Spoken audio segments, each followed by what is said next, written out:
السلام علیکم معزز ناظرین، آج میں مکی کے بارے میں وہ بات کروں گا کہ ہماری جو مکی ہے خاص طور پہ سیلج والی اور پکاؤ مکی، تو کیونکہ بارشیں پنجاب میں وہ اس سال وہ زیادہ ہوئی ہیں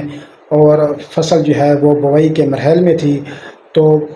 اوور ایریگیشن کی وجہ سے پانی زیادہ لگنے کی وجہ سے فصل وہ رک گئی ہے۔ خاص طور پہ جو ہمارے پکے رقبے ہیں وہاں پہ جو اس کی گروتھ ہے وہ کم ہے، تو کیونکہ جب بارش ہوتی ہے تو پانی جب کھڑا ہو جاتا ہے فصل کے اندر، جو روٹ سسٹم ہوتا ہے وہ ڈسٹرب ہوتا ہے، اس کی بڑھوتری رک جاتی ہے، جس کی وجہ سے جو غذا ہے وہ پودا صحیح طریقے سے لے نہیں پاتا، اور اس وجہ سے اس کی ہائٹ یعنی کہ اس کا قد یا نئے پتے وہ نکلنا وہ کم ہو جاتے ہیں۔ تو کافی سارے مجھے اس وہ کال چاہیے ہیں کہ جو فصل رکی ہوئی ہے اس کو کس طرح بحال کیا جائے۔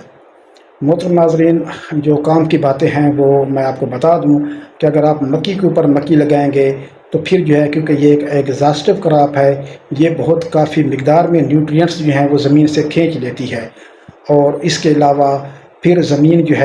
وہ اس میں زرخیزی کم ہو جاتی ہے۔ جب آپ دوبارہ مکی لگاتے ہیں تو پھر مکی اس کی گروتھ کم ہوتی ہے۔ تو اب جو مکی رکی ہوئی ہے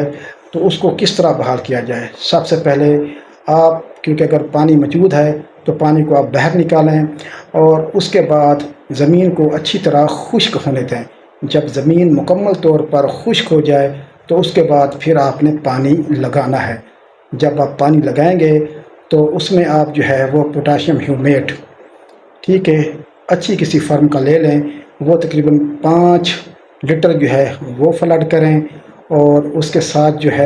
وہ آپ 2 کلو سلفر ڈالیں، اور اس کے ساتھ آپ نائٹروفاس دیں ½ بیگ، اور 1 بیگ وہ آپ یوریا کا ڈالیں، کیونکہ جو اپنا روٹس رک جاتی ہیں تو پھر اس کو مزید فاسفورس کی بھی ضرورت ہوتی ہے گرو کرنے کے لیے۔ جب آپ یہ چیزیں ڈال دیں گے فی ایکڑ، تو ایک تو وہ زمین کے مسام وہ کھل جائیں گے، اور روٹس وہ دوبارہ گرو کرنا شروع کر دیں گے۔ آپ نے جب یہ کام کر لینا ہے تو اس کے بعد سلفر بھی آپ نے ڈال دی۔ بعض اوقات اس پہ وہ فنگل یا بیکٹیریل ڈیزیزز کا بھی اٹیک آ جاتا ہے۔ اگر پودے مرجھا رہے ہیں تو آپ 400 گرام سے لے کر 800 گرام فی ایکڑ کاپر آکسی کلورائڈ پلس کسوگا مائسین ساتھ میں آپ وہ بھی فلٹ کریں گے۔ اور اس کے علاوہ آپ اوپر کچھ اچھی جو فرم ہے اس کا بایو اسٹیمولینٹ اچھے برانڈ میں 400 ملی لیٹر فی سولٹر پانی میں ملا کر اگر آپ سپرے کریں گے تو پھر وہ بہت کمال کی وہ گروتھ ہوگی۔ اگر زنک اس کی کمی ہے تو پھر آپ وہ زنک بھی وہ لازمی شامل کریں گے۔ بعض اوقات آپ اوپر فولیٹ بھی سپرے کر سکتے ہیں زنک کیونکہ نیچے آپ ڈال رہے ہیں فاسفورس کھاد پانی کے ساتھ، تو پھر زنک آپ ایڈ نہیں کر سکتے، تو چلیٹڈ زنک وہ اوپر آپ اس کا وہ سپرے کر لیں، تو اس سے وہ پودے کی گروتھ وہ بہتر ہو جائے گی۔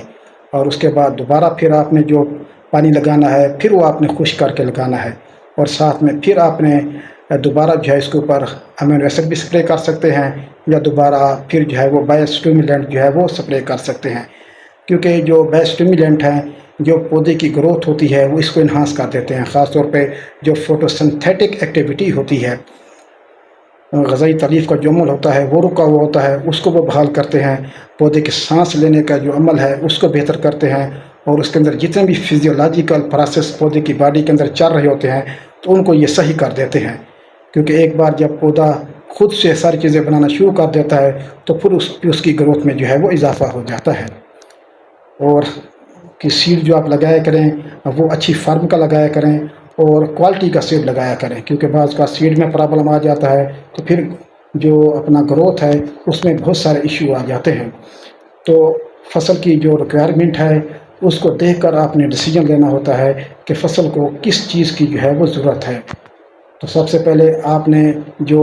اوور ایریگیشن ہے اس سے پہلے 2 سے 3 پانی پہ ہلکے ہلکے پانی لگانے ہوتے ہیں، تاکہ زمین سخت بھی نہ ہو، اور دوسرا